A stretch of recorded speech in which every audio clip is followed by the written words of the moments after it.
Hi, my name is Ken Sondheim, CEO of Cast Placement. Today we're going to discuss certain tactics that interviewers can do or can implement in order to become more persuasive to the interviewees, hiring managers, recruiters, and CEOs whom they deal with. And the first thing is that to really be effective at interviewing, you have to understand who your audience is, their place within the company, and their concerns, and what's going to make, what makes them tick. So essentially, if you're interviewing with a mid-level HR representative within a company, your strategy is going to be a lot different than if you're interviewing with the CEO in that organization. For instance, an HR rep is going to be more concerned with, can you do the skills on the particular job description? Whereas the CEO is going to want to hear more about creative ways that the company can, further drive market share, or creative ways in which they could increase selling proposition, and ways in which you can integrate yourself into that that process.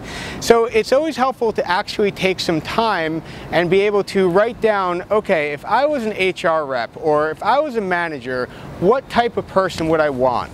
What would be my main priorities?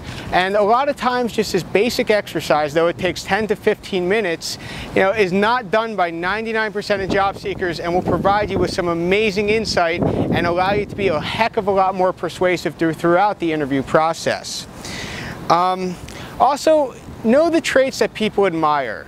So you can never convince someone that you're great simply by claiming you're great. But if you take the time, like I said, again, is to just write down the traits. So people admire those who are resilient, those who are intelligent, those who are confident yet not overconfident, and those who have displayed a good amount of willpower, and those who are optimistic. So think about some stories that you could work into that display those traits, that you could work into the interview and sort of allow the candidate to, or allow the interviewer to come to their own conclusions. For instance, if you want to display that you were great, you may say, well, the CEO is going to want to know, they're going to want someone that could drive sales and that has a sense of resiliency, intelligence, confidence, and optimism. So let me take some time to maybe give some stories where I displayed these skills, so you're sort of convincing them and you're more persuasive in an indirect manner. The next is to relate both in a professional and personal way.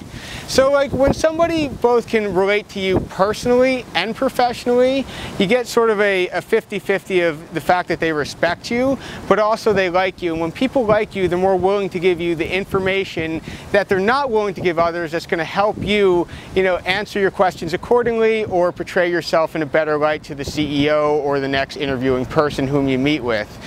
Remember, it's sort of a combination.